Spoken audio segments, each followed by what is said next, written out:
আমরা রাজনীতি করি ক্ষমতার জন্য নয়, আমরা রাজনীতি করি মানুষের সেবা করার জন্য। আমাদের দেশ রাজনৈতিক ভাবে, সামাজিক ভাবে, অর্থনৈতিক ভাবে একটি কঠিন সময়ের ভিতর দিয়ে এখন যাচ্ছে। কঠিন সময়ে মানুষের পাশে দাঁড়ানো, সেটা হচ্ছে সবচেয়ে বড় কথা।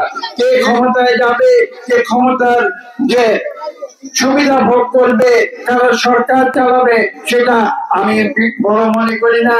আমি স্পষ্ট ভাষায় বলেছি, আমরা রাজনীতি করি ক্ষমতার জন্য নয়, আমরা রাজনীতি করি মানুষের সেবা করার জন্য।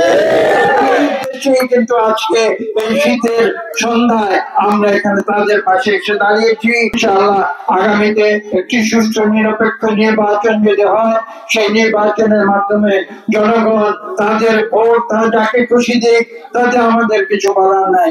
কিন্তু সত্যিকার জনপ্রতিনিধিরা মানুষ যাকে পছন্দ করে, তারা এই সরকার, এই দেশের সরকার পরিচালনার দায়িত্বে আসুক অনেক বিলম্বে, এবং তারা এসে এই দেশের মানুষের কল্যাণে কাজ করুক। আজকে আমি সেই প্রত্যাশা ব্যক্ত করছি।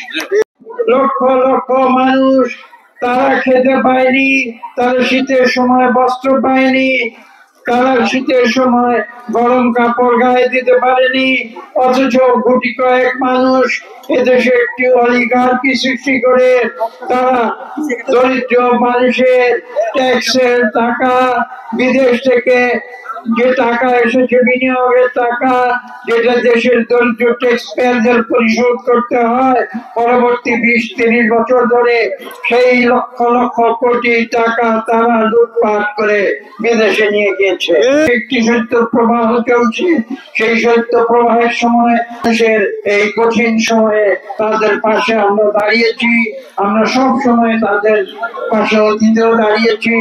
আমরা চাই যে তারা, যারা এই দেশকে তাদের গায়ের রক্ত জল করে এই দেশকে যারা উন্নতির পথে এগিয়ে নিয়ে যাচ্ছেন, তারা যেন একটু সুখে শান্তিতে এই শীতের সময় তারা রাতে যেন ঘুমোতে পারেন।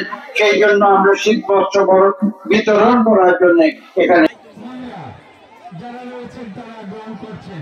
সবাইকে সুশৃঙ্খল